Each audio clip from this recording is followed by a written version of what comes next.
guys, thanks for coming in. How are you guys doing today?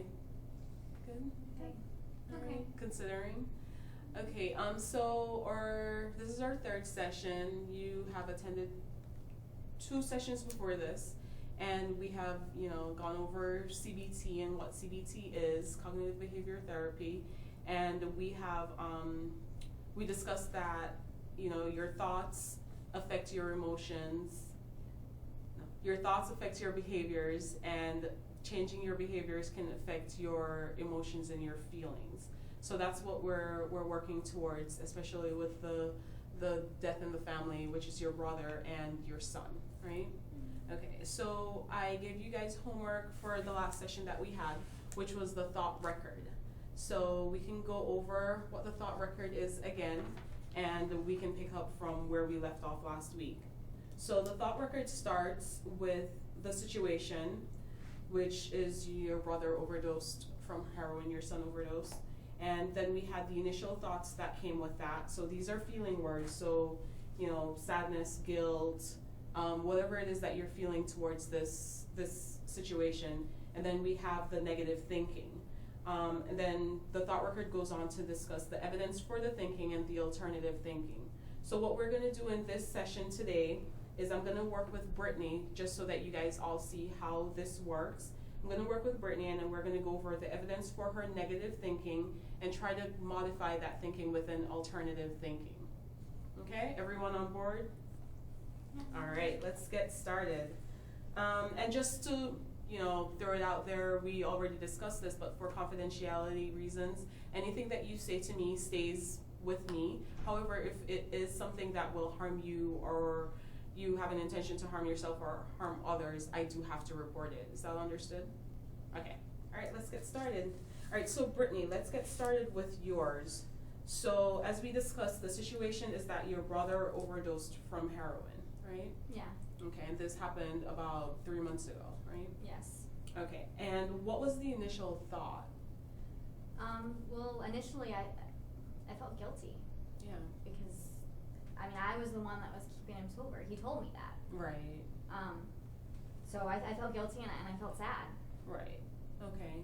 And we also discussed your negative thinking around that. So could you read out to me what your negative thinking was? Yeah, I said it's my fault. I let him down because I was the one he depended on. I was his rock, and he told me that. Right. And so I wasn't there for him. Okay. And Mom, could you tell me what your initial thought and your negative thinking was with the thought record? I was really sad. It's my son, and so it's just really sad. I knew that he was using again, and right. So yeah, so I guess that would be my initial thought, and then my negative thinking was just kind of that, like, I didn't do enough Right. to help him get sober and kind of clean up, and so. Yeah. Okay, thanks for sharing that. Julie? My initial thought was he was going to die anyways. That's what happened when you do drugs. We all knew that. So he's going to die. And so my negative thinking, which we talked about, was that everyone loved him more. All of their attention was always on him, and no one cared about what I said or did. Right. Okay. And you sound really upset and really frustrated. So I want to make sure that we get the evidence for all of these thoughts so that we can start thinking some alternative thoughts to, give you guys some coping skills, because this is what this does. It gives you coping skills so that you can move forward, especially as a family.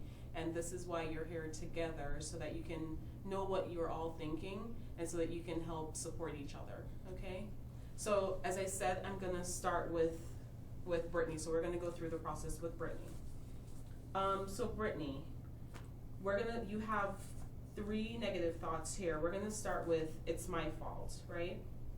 So on a scale of 1 to 10, what do you think the evidence on a scale of 1 to 10, how much do you think this really was your fault?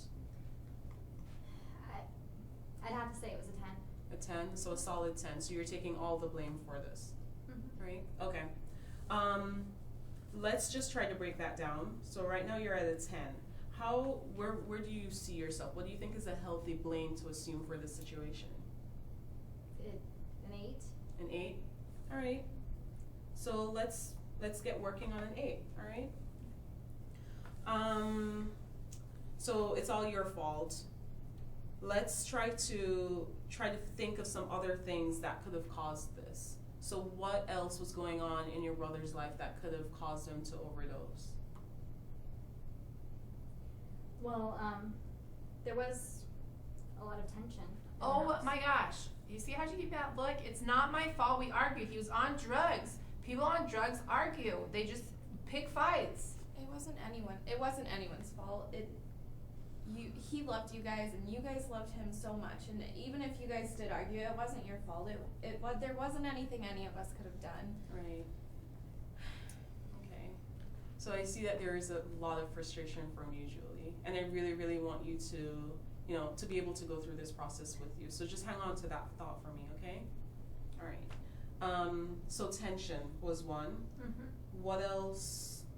And what would you like? How out of 100%? Like, what percentage point would you give to tension?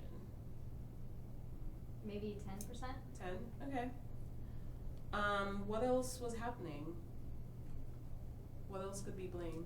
I don't know. I mean, His friends, I mean, they're the ones that introduced him to drugs in the first place. If he wouldn't have been hanging out with them, he would have gotten into drugs, which means he wouldn't have died. Simple said and done. Right. Do you believe that? Do you think his friends had anything to do with it? well, I mean, he did do drugs with them when they were around. Okay. So, What would you say? How many percentage? 10. Okay. So we give his friends 10%. What else do you think was going on? Well, he also was trying to go to rehab, and they told him that he had to come back. Oh, okay. And so I know he was frustrated with that. He doesn't like people turning their back on him. So, Right. So lack of rehab then?